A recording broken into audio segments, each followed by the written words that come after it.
નમસ્કાર વિદ્યાર્થી મિત્રો, આજના લેક્ચરમાં આપણે આંકડાશાસ્ત્ર ભાગ 2 એમાં પ્રકરણ 4 લક્ષ એના વિશે અભ્યાસ કરીશું. આ પ્રકરણ સમજવા માટે સૌથી પહેલું તો વાસ્તવિક રેખા, અંતરાલ, સમૃદ્ધ અંતરાલ, વિવૃત અંતરાલ, સમૃદ્ધ વિવૃત અંતરાલ અને વિવૃત સમૃદ્ધ અંતરાલ, ત્યારબાદ માનાંકની વાત કરીશું, સામીપ્ય અને અંતરાલ. એમાં જે પારિભાષિક શબ્દો છે એના વિશે સૌ પહેલાં સમજણ મેળવીએ. લક્ષ્ય એટલે લિમિટ. કોઈ પણ વસ્તુના લક્ષ્યને પહોંચી વળવા માટે બરોબર નજીકની જેમ કિંમતો આપણે લઈશું બરોબર, તો એનું મૂલ્યમાં શું ફેરફાર થાય છે એ સમજવા માટે લક્ષ્ય પ્રકરણનો ઉપયોગ થાય છે. તો એમાં સૌથી પહેલું તો વાસ્તવિક રેખા કોને કહેવાય? તો જે રેખાના બિંદુઓ વાસ્તવિક સંખ્યાઓ હોય, જે રેખાના બિંદુઓ વાસ્તવિક સંખ્યાઓ હોય તે રેખાને વાસ્તવિક સંખ્યા રેખા અથવા તો વાસ્તવિક રેખા કહેવાય. તો સીધી સરળ વ્યાખ્યા થાય કે જે રેખાના બિંદુઓ વાસ્તવિક સંખ્યાઓ હોય તે રેખાને વાસ્તવિક સંખ્યા રેખા અથવા તો વાસ્તવિક રેખા કહેવાય. હવે વાસ્તવિક સંખ્યાઓ જે છે, કોઈ પણ બે વાસ્તવિક સંખ્યા છે અને એના વચ્ચેની જે વાસ્તવિક સંખ્યાઓનો ગણ હોય એને આપણે અંતરાલ કહી શકીએ બરોબર. તો પહેલા બે વ્યાખ્યાઓ, એક વાસ્તવિક રેખા. તો વિદ્યાર્થી મિત્રો, આ પારિભાષિક શબ્દો વ્યાખ્યા છે એના સૂત્ર અને જે આવશે એ આપ આપણા ચોપડામાં નોંધતા રહેશો. તો જે રેખાના બિંદુ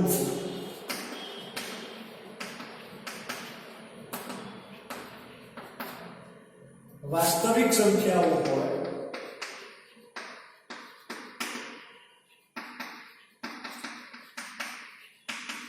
તે રેખાને વાસ્તવિક સંખ્યા રેખા કે વાસ્તવિક રેખા કહે છે. હવે અંતરાલની વ્યાખ્યા જોઈશું. તો કોઈ પણ બે વાસ્તવિક સંખ્યાઓ વચ્ચેની જે વાસ્તવિક સંખ્યાઓ હોય એનો જે સમુદાય ગણ હોય એને આપણે અંતરાલ કહેવાય. તો કોઈ પણ બે વાસ્તવિક સંખ્યાઓ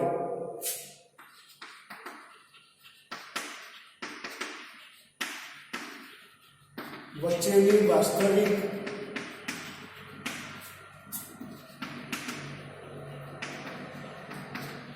સંખ્યાઓના ગણને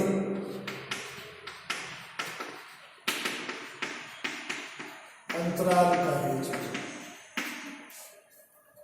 તો પહેલું તો બે વ્યાખ્યાઓ પડી છે. જે રેખાના બિંદુઓ વાસ્તવિક સંખ્યાઓ હોય તે રેખાને વાસ્તવિક સંખ્યા રેખા કહેવાય. અને કોઈ પણ બે વાસ્તવિક સંખ્યાઓ વચ્ચેની વાસ્તવિક સંખ્યાઓનો જે ગણ હોય, દાખલા તરીકે આપણે લખીએ કે x એ ધારણ કરેલી કિંમત 2, 5 અને 2, 5 વચ્ચે, આના 4 સંકેત આપણે જોઈ લઈએ છીએ.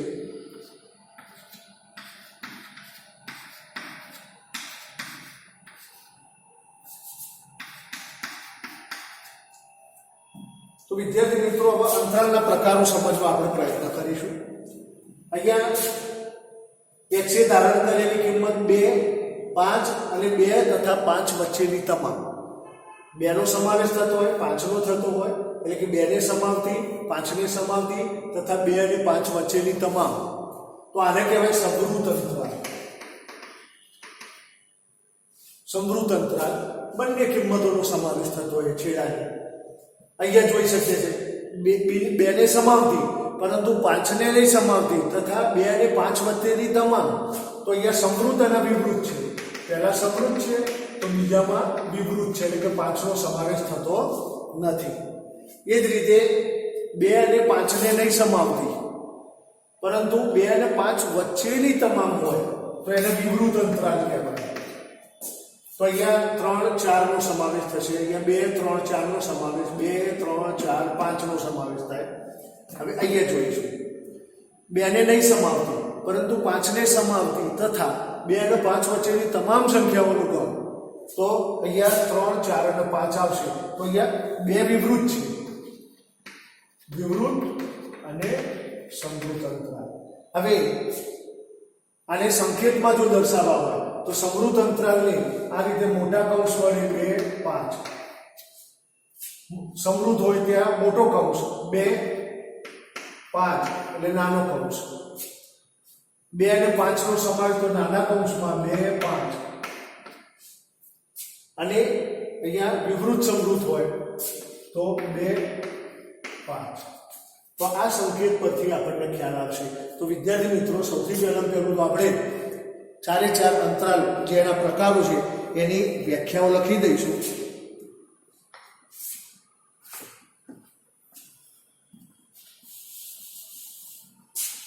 તો પહેલામાં પહેલું સમૃદ્ધ અંતરાલ.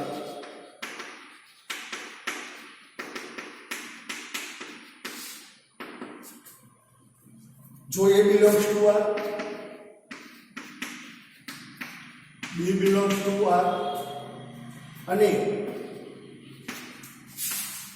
A less than B ની સંખ્યાઓ A, B અને AB તથા A અને B વચ્ચેની તમામ વાસ્તવિક સંખ્યાઓના ગણને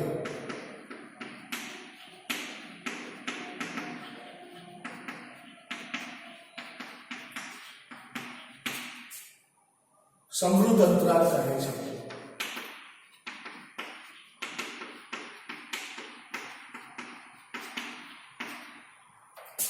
જેને સંકેતમાં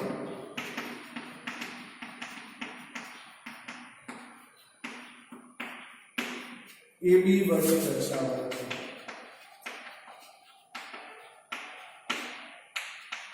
દાખલા તરીકે બરાબર 2 3 4 અને 5 બરાબર આ રીતે આપણે આને ઉદાહરણ માટે લખી શકીએ. 2 3 4 એટલે કે એની જગ્યાએ આપણે 2 લીધા, બી ની જગ્યાએ 5 લઈએ છીએ બરોબર. 5 ની કિંમત બી કરતા કેવી છે ત્યાં નાની છે અને વાસ્તવિક સંખ્યાઓ છે. તો 2 5 તથા 2 અને 5 વચ્ચેની તમામ સંખ્યાઓનો જે અંતરાલ છે ગણ છે એને આપણે સમૃદ્ધ અંતરાલ કહેવાય. તો આપ આપણા ચોપડામાં લખતા રહેશો. ત્યારબાદ વિવૃત અંતરાલ.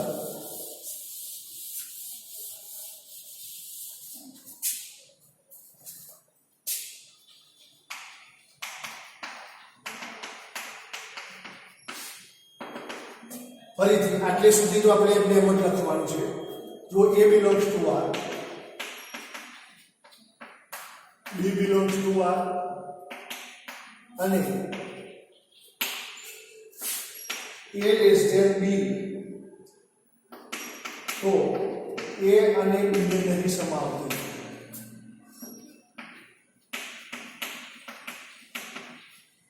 પરંતુ A અને B ની વચ્ચેની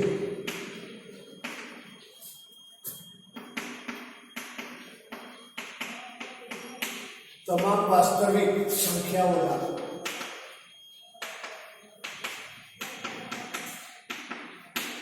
ગણને વિવૃત અંતરાલ કહે છે.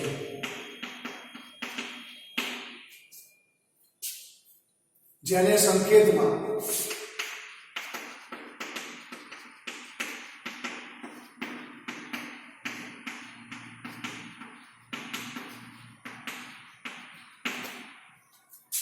આના માટે ઉદાહરણ દાખલા તરીકે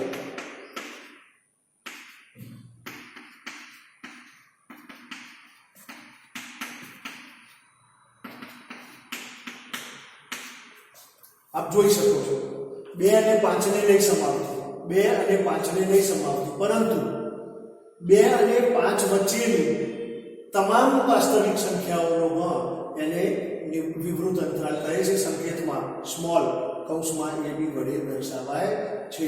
ત્યારબાદ આપણે વ્યાખ્યા લખીશું. સમૃદ્ધ વિવૃત અંતરાલ. પહેલા સમૃદ્ધ અને પછી વિવૃત અંતરાલ. તો સમૃદ્ધ विवृत अंतराल जो a belongs to R, b belongs to R અને a less than b તો a ને સમાવતી પરંતુ b ને નહીં સમાવતી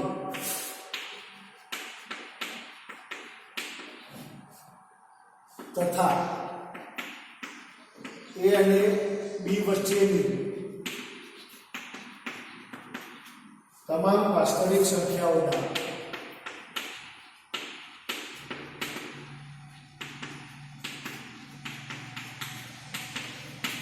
ગણને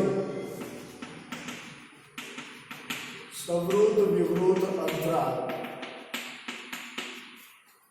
કહે છે. તેને સંકેતમાં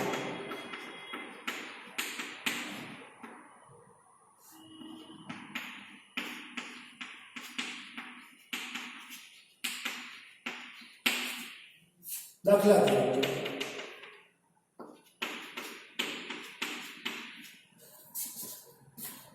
અહીંયા જોઈ શકો છો આપ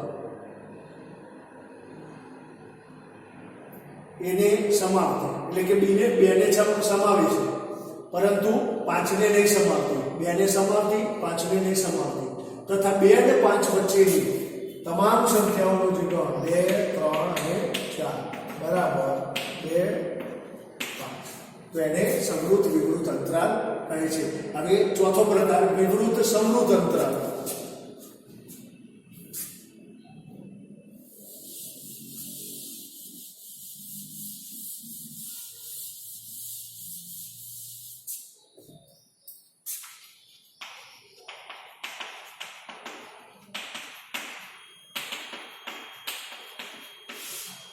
विवृत समृद्ध अंतराल તેમાં જો a belongs to R,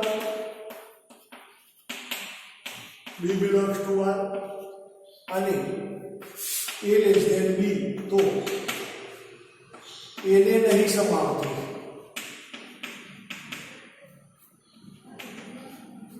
પરંતુ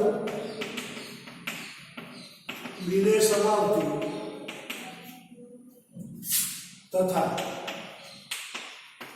a અને b વચ્ચેની તમામ વાસ્તવિક સંખ્યાઓના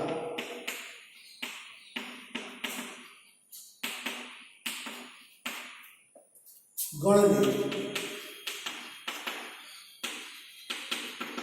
વિવૃત સમૃદ્ધ અંતરાલ કહે છે.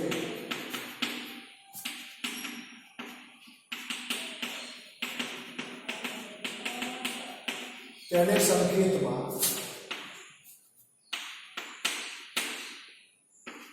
સ્મોલ કૌંસમાં અને એ મોટો કૌંસ a b વડે દર્શાવાય છે. દાખલા તરીકે બરાબર 3, 4, 5 બરાબર. તો વિદ્યાર્થી મિત્રો અહીંયા વિવૃત સમૃદ્ધ અંતરાલ, સમૃદ્ધ અંતરાલ, વિવૃત અંતરાલ અને સમૃદ્ધ વિવૃત અંતરાલ આ ચાર અંતરાલ, વાસ્તવિક રેખા, અંતરાલ તો એની જે વ્યાખ્યાઓ વિશે આપણે અભ્યાસ કર્યો તો આ આપના ચોપડામાં લખી અને વ્યાખ્યાઓ તૈયાર કરવા પ્રયત્ન કરશો.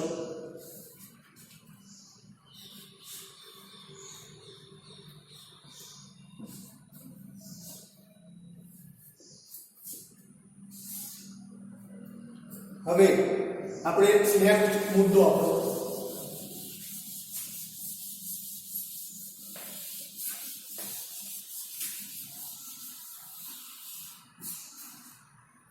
માના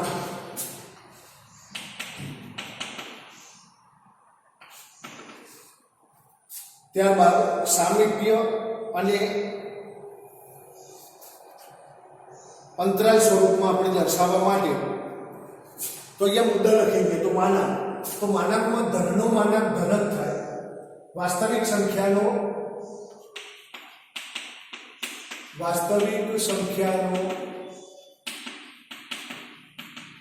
માનાક હંમેશા અરુણ હોય છે. હવે માનાંકમાં 3 આપ્યા હોય તો એનું માનાંક 3 જ થાય.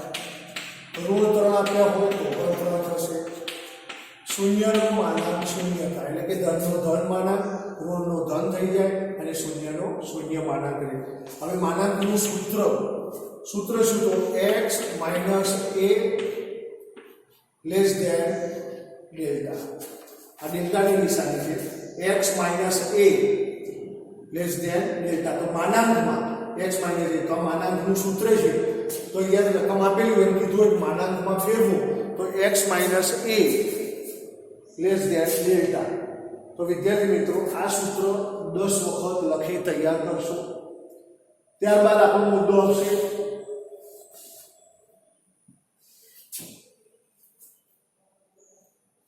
અંતરાલ સ્વરૂપ.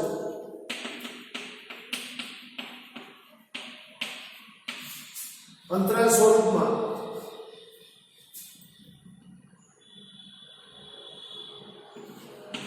a minus delta, a plus delta. a અને ડેલ્ટાની કિંમત આપી હોય તો એક વખત માઇનસ અને એક વખત પ્લસ કરીશું. તો આ અંતરાલ સ્વરૂપનું સૂત્ર છે. અને નેક્સ્ટ મુદ્દો એનું delta સામિપ્ય.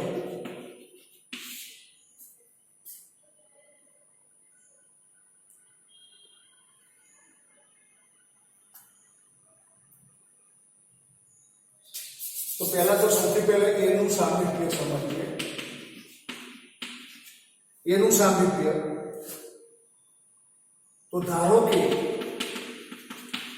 a belongs to R હોય તો એને સમાવતા વિવૃત અંતરાલને એનું સામિપ્ય કહે છે. હવે એનું ડેલ્ટા સામિપ્ય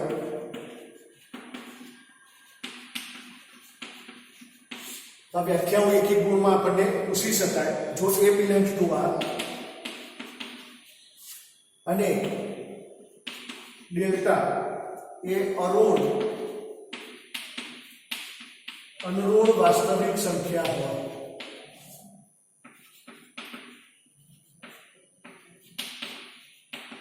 તો વિવૃત અંતરાલ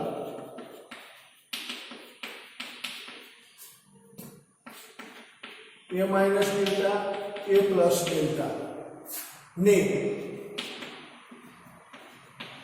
એનું ડેલ્ટા સામિપ્ય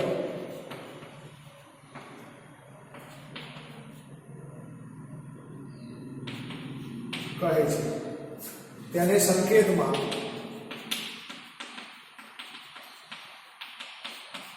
n એ ડેલ્ટા વડે દર્શાવાય છે.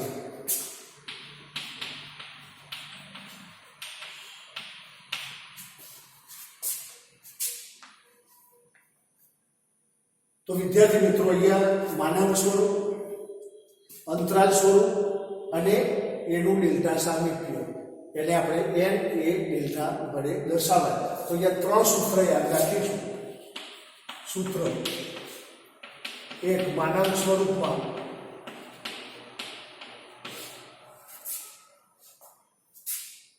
માનાંકમાં x minus a less than delta. 2 અંતરાલ સ્વરૂપ હોય કૌંસમાં a minus delta, a plus delta. અને ત્રીજું સામિપ્ય n એ ડેલ્ટા. તો આ 3 સૂત્ર બરોબર આ ખાસ ધ્યાન રાખીશું. 3 સૂત્ર અહીંયા a અને આ ડેલ્ટા કિંમત કહેવાય. તો દાખલા કઈ રીતે કરવા એનો આપણે અભ્યાસ કરીશું. તો આ સૂત્ર 10 વખત લખી અને તૈયાર કરશું.